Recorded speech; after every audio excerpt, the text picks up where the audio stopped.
Your baby might look peaceful right now, calm, still, not crying. And some part of you is probably relieved by that. But here's a question that might sit uncomfortably with you. Is your baby actually happy? Or have you just not heard them yet?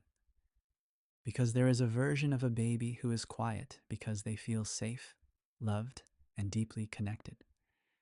And there is a version of a baby who is quiet because something essential is missing, and they've already stopped reaching for it.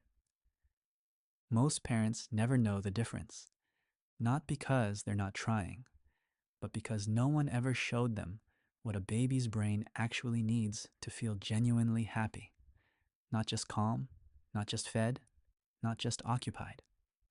Truly happy from the inside. And here's what makes this harder: the things most of us do to keep our babies happy. Toys, screens, constant stimulation. They're not wrong, but they're not enough. Because real happiness, the kind that gets wired into your baby's brain and shapes who they become, doesn't come from the outside. It comes from five things.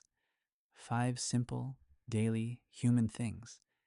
And most parents are missing at least one. Let's find out which one. Here's what most parents do. They buy the best toys, the right videos, the developmental apps. We keep our babies stimulated, busy, entertained, because that's what the world tells us good parenting looks like. And honestly, that instinct comes from love, from wanting to give everything. But child brain research tells a very different story. It says that the things that actually build happiness in a baby's brain are not things you can buy. They're not products. They're not programs. They are moments. Ordinary, quiet, human moments. And most of them are already available to you, right now, today, for free. The problem is, we've been so focused on giving our babies everything external that we've quietly, unknowingly, started to underestimate the one thing that matters most: internal safety. Because happiness, real, lasting happiness, lives in a baby's brain chemistry, in cortisol levels and oxytocin and serotonin, in the neural pathways being built right now, in these early months and years, that will quietly shape your child's confidence, anxiety, trust, and emotional health for the rest of their life. And it all starts with five things. Sign one, physical touch. Think about the last few days with your baby. How many times did you hold them because they were crying, because they needed to be settled or fed or put to sleep? Now ask yourself, how many times did you hold them for no reason at all, just because you wanted to, just because they were there? If that's a harder question to answer, this one is especially for you. And this is where most parents don't realize what's happening. We often treat physical affection like a response, something we give when a baby signals distress. But your baby's nervous system doesn't wait for distress to need connection. It needs it constantly, quietly, even when everything looks fine. Research from the University of Miami's Touch Research Institute found that consistent, gentle physical contact triggers a release of oxytocin in the infant brain. Oxytocin is the bonding hormone, but that name barely captures what it actually does. What it does is tell your baby's entire nervous system, in the deepest biological language possible, you are safe. You are loved. The world is not a threat. And here's what most people miss completely. That signal gets stored. A baby's brain builds actual neural pathways from repeated warmth and physical closeness. Every time you hold your baby, not because you had to, but because you chose to, you're laying down the foundation of emotional security inside their developing mind. Years from now, when life gets hard and the world feels frightening, that foundation will hold them. Your arms are not just comfort, they are architecture. Sign two, eye contact and a smile. Try something today. It won't take long. Put your phone down. Sit in front of your baby. Look into their eyes. Really look. And then smile. Slowly. Genuinely. Watch what happens. They'll find your eyes. Their body will shift toward you. Something in their face will open up. And if you hold it long enough, they'll smile back. That moment, that tiny, ordinary moment, is neurologically significant. Harvard Medical School research has shown that during mutual eye contact between parent and baby, the infant brain releases dopamine, the same chemical responsible for joy, pleasure, and reward. Your smile is not just sweet. It is biochemically activating your baby's happiness circuitry. But this is where it goes even deeper. And most parents don't realize this. When you make consistent eye contact with your baby, you are training their social brain, the part of them that will one day read emotions in a room, build trust with a friend, feel safe enough to be truly known by another person. Every time you look at your baby and genuinely see them, you are teaching them something they will carry for life. I am worth someone's full attention. That belief, planted now in these small daily moments, becomes the quiet background of their entire emotional world. You are not just looking at your baby. You are showing them who they are. Sign 3, your voice. Here is something that might shift something inside you. Your baby cannot respond. They can't tell you they understand.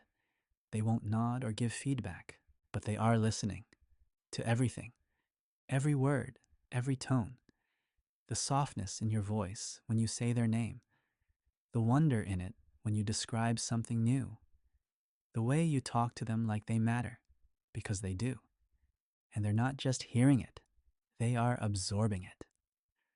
MIT's Language Acquisition Lab found that babies spoken to frequently and expressively develop faster, stronger language centers in the brain. But the impact reaches far beyond language. This is where it changes everything. When you narrate your day to your baby, describe the rain on the window, sing while you cook, tell them what the sky looks like this morning, you are doing something that no developmental toy can replicate. You are telling them, you exist, you are real, you are here, and the world around you is worth noticing. For a baby brain still learning the very concept of self, that message is not small. It is foundational. But here's what almost no one talks about. The voice you use with your baby now becomes the voice they eventually use with themselves. It becomes their inner monologue. The way they speak to themselves at 10 years old, at 17, at 30, when no one else is in the room, when they face failure, when they feel lost, when they need to decide whether they are capable or not. That inner voice begins here, in these quiet, ordinary moments, in the way you speak to someone who cannot yet speak back. Make it gentle, make it warm, make it the kind of voice you would want in your own head on your hardest days, because one day it will be theirs. Sign 4, free play, and the parent who steps back. This one is going to challenge you, especially if you are an involved, caring, attentive parent. Because what I'm about to say might feel like the opposite of good parenting. Sometimes, the best thing you can do for your baby is nothing. When your baby is playing on their own, no instruction, no guidance, no correction, their prefrontal cortex lights up with activity. This is the region responsible for creativity, independent thinking, curiosity, and problem solving. And during this self-directed exploration, the brain simultaneously releases dopamine and serotonin. Dopamine, the thrill of discovering something new. Serotonin, the deep, settled feeling that I can handle this. I am okay. Together, those chemicals build something extraordinary. Confidence from the inside. But here is the uncomfortable part. the part most parenting content won't say directly.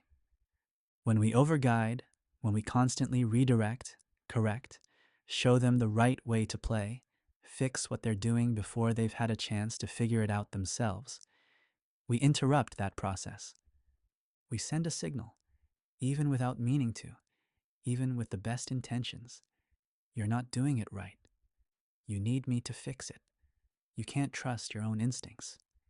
And a baby who hears that signal often enough, even silently, even lovingly, starts to believe it. This is where independence either grows or slowly shrinks. Over-involved parenting, the kind driven by love but lacking space, can quietly chip away at a child's belief in their own capabilities. Not dramatically, not obviously, but steadily. So let them fall. Let them sit with a problem for a moment. Let them be surprised by what they can do when no one rushes in. Your presence nearby, calm, available, but not interfering, tells your baby, I trust you. And one day, they'll trust themselves. That is a gift that will outlast every toy you ever buy them. Sign 5. Emotional safety. This is everything. We've reached the last sign, and I want you to slow down for this one, because this is the one that ties everything together. This is the one that, if it's missing, makes everything else incomplete. Emotional safety, not physical safety, not just being warm and fed and sheltered. Emotional safety, the quiet cellular level, knowing in your baby's nervous system that says, when I am scared, someone will come. When I fall apart, I won't be left there. When I reach out, there will be something to hold on to. When I am at my worst, I will not be abandoned. Stanford researchers studying early childhood emotional development found something every parent should hear. Babies raised in emotionally consistent, responsive environments, where a caregiver showed up calmly and reliably, even during difficult moments, had measurably lower cortisol levels in their developing brains. Cortisol is the stress hormone, and when it stays chronically elevated in an infant's brain during those first critical years, it doesn't just affect mood. It reshapes the brain's architecture. It raises the baseline for anxiety. It affects how easily a child is triggered, how hard it is for them to self-regulate, how safe the world feels to them for years, sometimes decades, to come. Most parents never connect those dots, but the research does. Those same babies with lower cortisol, they showed significantly higher oxytocin and serotonin levels, meaning they weren't just behaving better. They weren't just easier babies. They were biologically, neurologically, measurably happier. And here's what emotional safety actually requires. Because it is not perfection, it doesn't mean you never lose your patience. It doesn't mean you always say the right thing or handle every moment gracefully. You won't. No parent does. What it means is consistency. It means that even on the days when you are exhausted and nothing is working, and your baby won't stop crying, and you don't know what they need, even then, you stay. You don't disappear. You don't withdraw your love as a response to their difficulty. Because your baby cannot understand your words yet, but their nervous system can feel your nervous system. When you stay calm, they feel it. When you remain present, they feel it. When you don't pull away in their hardest moments, their brain learns something it will carry into every relationship they ever have. I am not too much. I am not a burden. I am worth staying for. That belief, formed now in infancy, built from thousands of small moments of your consistency, becomes the foundation of their confidence, their resilience, their ability to trust other people, their ability to trust themselves. No toy gives that, no screen, no subscription, no perfectly designed nursery. Only you, only this. So here we are, 5 signs. 5 things your baby needs not once, not occasionally, but every day.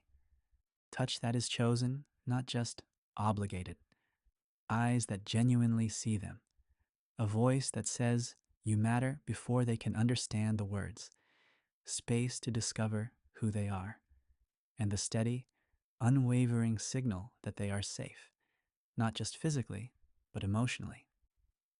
These are not big, dramatic gestures. They are small. They are quiet. They are ordinary. And they are everything. Here is the thing about this season of life, the one you're in right now, with a baby who needs so much, who exhausts you, who changes every week. It will not last forever. One day they won't need you to hold them to sleep.